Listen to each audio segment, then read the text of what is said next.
Hello, I'm Rob, and welcome to R&B Reviews. I'm on my way to a special screening of Batman the Killing Joke, an animated film.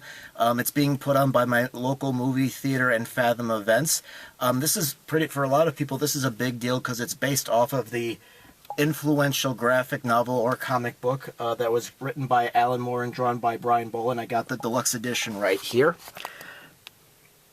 And this is one of the most influential comic books of all time because it set up many things in the comic book world of DC. It also played an influence in some of the darker directions that some of the later Batman films took. For example, Tim Burton has said that this kind of helped as an inspiration for his 1989 Batman film, and there's some story elements that showed up in The Dark Knight, especially with Heath Ledger. Supposedly, Nolan or somebody gave Heath Ledger a copy of this comic book to study.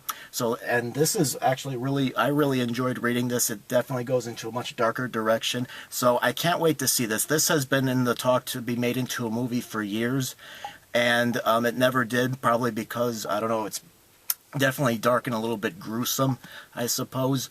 So I'm really excited to go see it. I guess they finally decided to turn it into an animated film instead. And one of the pluses is Mark Hamill is going to be the voice of the Joker. He was the voice of the Joker in Batman the Animated Series.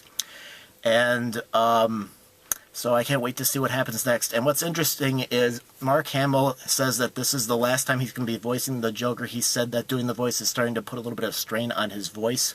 So this is going to be the last time. He says this is the last time he's going to be voicing the character. And supposedly Kevin Conroy, who was the voice of Batman in Batman the Animated Series, is on board as well. So I can't wait to see how this turns out. I'm going to go ahead and head over to the theater now. All right, I just arrived at my local movie theater that's holding the Batman Killing Joke screening. And basically, the movie was originally, I guess, supposed to be released directly to video or direct to DVD or whatever, and it was supposed to happen in August. But I guess Warner Brothers and DC decided to hold these little special screenings with Fathom Events, I guess, to help promote the movie and to see it on the screen. And anybody that's interested in Batman or the DC Comics or the Joker, would hopefully, get the word out about, getting some buzz about it. So, I haven't read much about what it's about. I haven't read or seen any other reviews. I know that it actually opened the night before, and some people got to see it last night. I wasn't able to.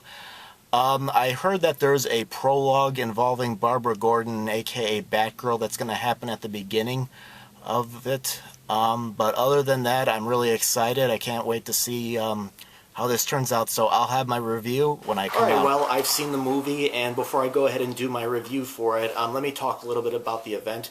Something that I think I forgot to mention in the beginning of the video was that the Batman the Killing Joke is rated R. There's some graphic violence, there's some sexual innuendos, and all that other stuff.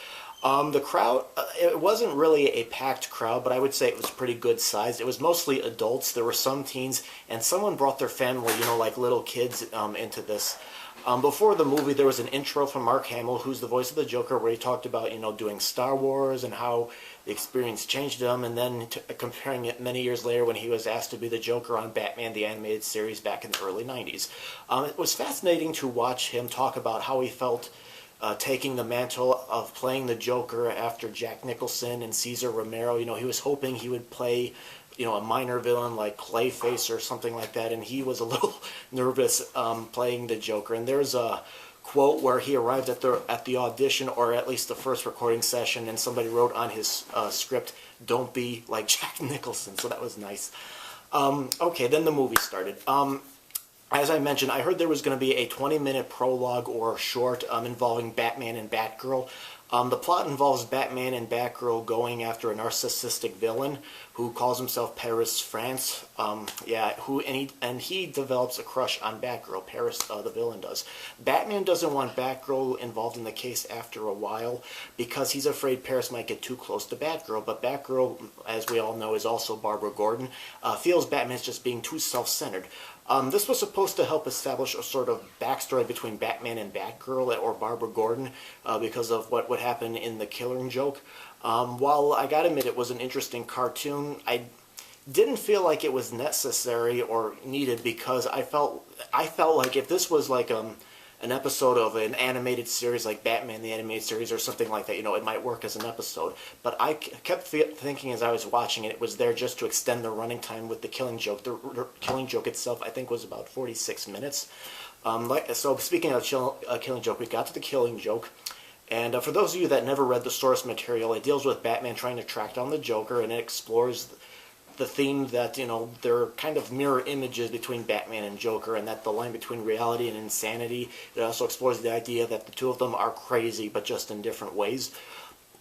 So my overall impression with the movie, the whole movie, was I thought the Killing Joke was a decent adaptation, but I feel like it's more effective in its graphic novel form. I thought the prologue itself was decent. It was a decent warm-up for the Killing Joke story. While I think it didn't add necessarily to the Killing Joke because I knew Batman and Batgirl had worked together, and I imagine they had different ideas on how to solve cases. So in that aspect, I didn't think it was really necessary. In the prologue, I did kind of like the villain. It was like, to me, it was refreshing to see a narcissistic and sociopathic villain. I like how it kind of explores Batman doesn't completely trust Batgirl because he thinks Batgirl wants to solve these cases for a thrill, while Batman kind of has a different agenda. I think if there was more time, I think that aspect could have been developed a little bit more. My only big criticism with that story is there's a weird moment that happens between the two characters where the audience, including myself, were like, what the hell? Where did that come from? So basically that part was decent. Okay, now let's go to the Killing Joke itself. The pluses. Like I said, I think it's a decent adaptation. I like that they kept some of the dark jokes in here. I really love the music score, and I think it complemented the movie really well. I also got the Joker song stuck in my head. Looney, da-da-da-da-da. He does, for those of you that don't know, he kind of does a sort of vaudeville song in the movie at one point. It was nice hearing Kevin Conroy as Batman and Mark Hamill as the Joker, as they were the voices from Batman the Animated Series back in the 90s. I could tell Hamill's voice had changed a little bit since he last played the Joker, but I think he gave it his all. Here, his Joker is maybe a little bit more restrained compared to his more energetic portrayal from the animated series. Tara Strong is back as Batgirl, but for some reason I found her to be a bit bland here. I mean, she voiced the character before. She voiced it towards the end of the animated series. I think she replaced Melissa Gilbert, who played Batgirl originally, and I felt like Strong sounded much better in that series. The animation itself was hit and miss. Since it was made for straight to DVD, it wasn't really given a budget to really go for, in my opinion, a real wow factor that it could have. Sometimes the faces and the animation looked stiff and not emotionally, very plain. And other times it was passable, and sometimes it looked really good. Sometimes the character movements were a bit jerky. When I read the book, I cared and felt sorry for both the Joker and Batman, but I was watching the movie. It didn't quite have the same impact for me. I felt at times that I wanted the movie maybe to slow down a little bit to get into the story more, like when Batman is trying to go after the Joker. There's a scene where he's going after him in a funhouse. Now that's my favorite scene. I'd say in this adaptation it was pretty good, probably the best one too. The fights in here were a little bit underwhelming. The graphic violence I didn't think was as bad as I thought it would be, but I mean, you do see characters, having bullets shot through their heads and stuff like that. So basically, I think The Killing Joke, it would make a nice rental. I think if you're a Batman fan, I think, it's worth checking out. Or if this movie comes up on some sort of service like Netflix or something like that, I think it's worth catching. If I were to recommend an animated Batman, I would probably recommend Batman the Animated Series and Under the Red Hood more than this one. I think they're much better. Those others were, a good mix of dark and light humor, and I really felt more for the characters. So overall, for me, it's a decent adaptation. There was some stuff I liked, there was some stuff I didn't like. But yeah, I think if you're gonna, rent it or watch it at home, I think this is a good way to go for it. All right. Well, I'm going to go ahead and open the floor to you. What did you think of The Killing Joke if you've seen it? Do you think I'm being too harsh? Do you agree with me? Did you dislike the movie? Go ahead and post your comments. And if you're interested, check out the main page. Look at some other reviews of movies that are playing in theaters or something you can watch in the comforts of your own home. And if you're interested, consider being a subscriber. Thank you for watching.